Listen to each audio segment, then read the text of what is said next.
Assalamualaikum warahmatullahi wabarakatuh. Kembali lagi bersama saya Pak Dila di mata pelajaran PJOK kelas 9. Jadi hari ini kita akan membahas materi mengenai bulu tangkis.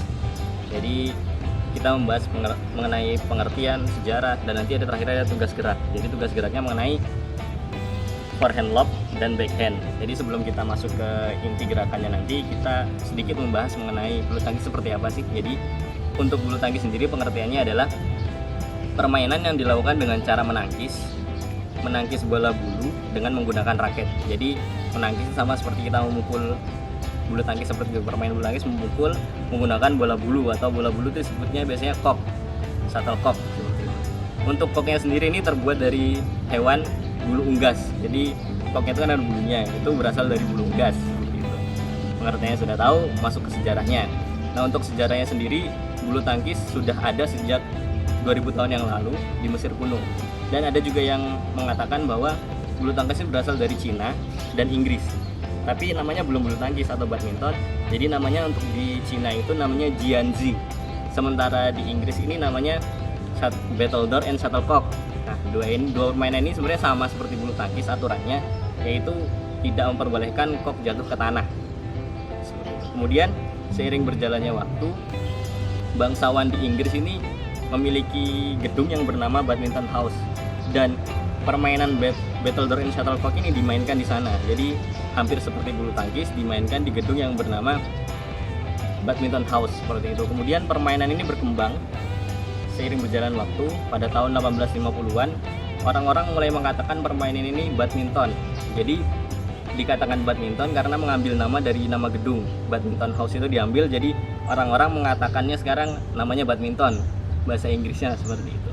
Kemudian sering berjalannya waktu, perkembangan semakin pesat, akhirnya berdirilah induk organisasi internasional untuk bulu tangkis, yaitu Badminton World Federation atau BWF, yang didirikan pada tahun 1934.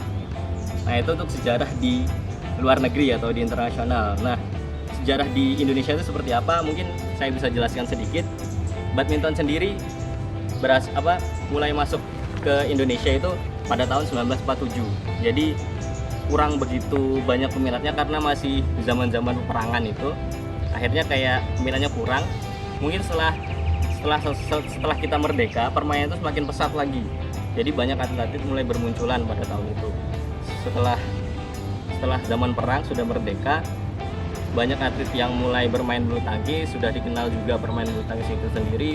Akhirnya Indonesia mengadakan atau mendirikan suatu induk organisasi nasional pada tahun 1951 yang bernama PBSI, Persatuan Bulu Tangkis Seluruh Indonesia. Seperti itu. Mungkin sedikit sejarahnya seperti itu yang saya ketahui dan saya cari-cari. Kemudian mungkin untuk masalah permainan bulu tangkis itu sudah tahu kan ya, menggunakan raket dan kok. Nah, untuk jumlah pemainnya sendiri ada beberapa macam. Yang pertama ada tunggal putra dan tunggal putri.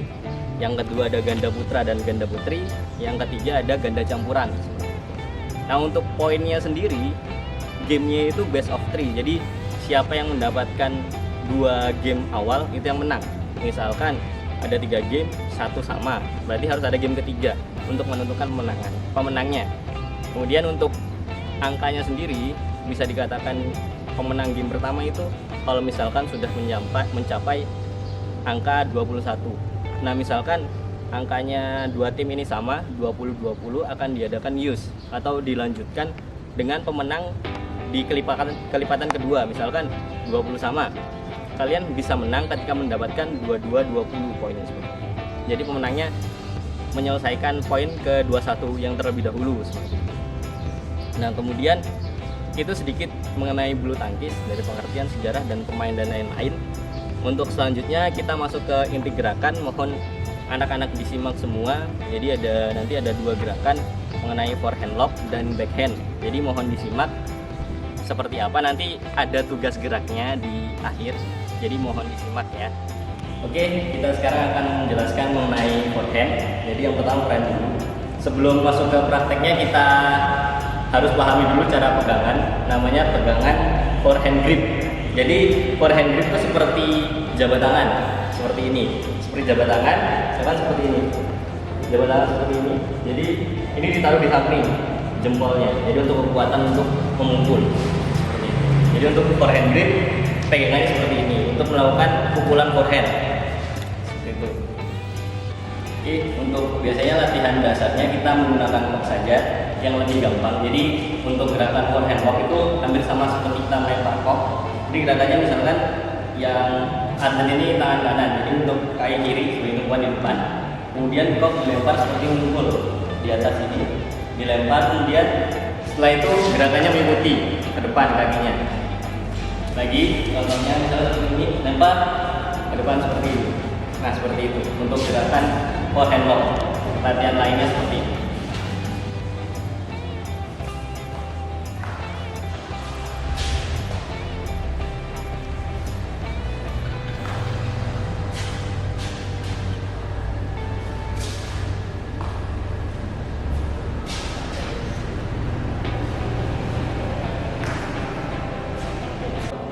Satu, dua, tiga, empat, lima,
Oke, sekarang kita masuk ke backhand, gerakan backhand.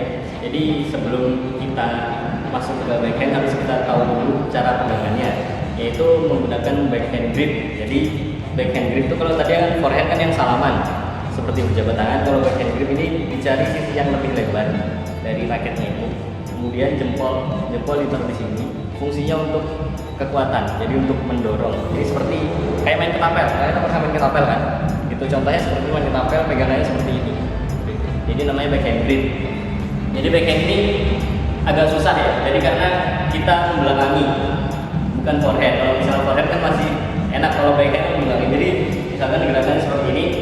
Yang pertama kita harus siap dulu, kemudian kaki diputar. Ini diambil dari situ. Jadi membelakangi untuk backhand grip seperti ini.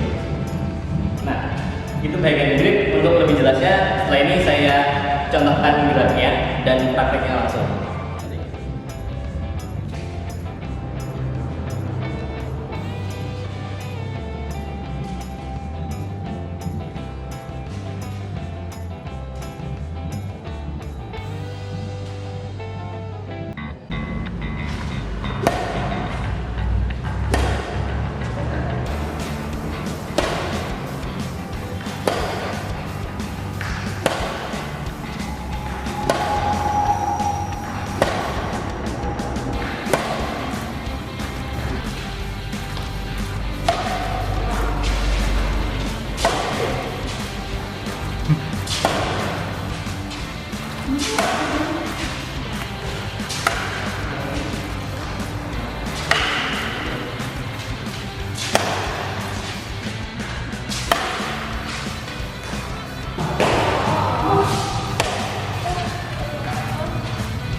Jangan lupa follow sosial media sekolah kita untuk mendapatkan info terkini seputar sekolah kita.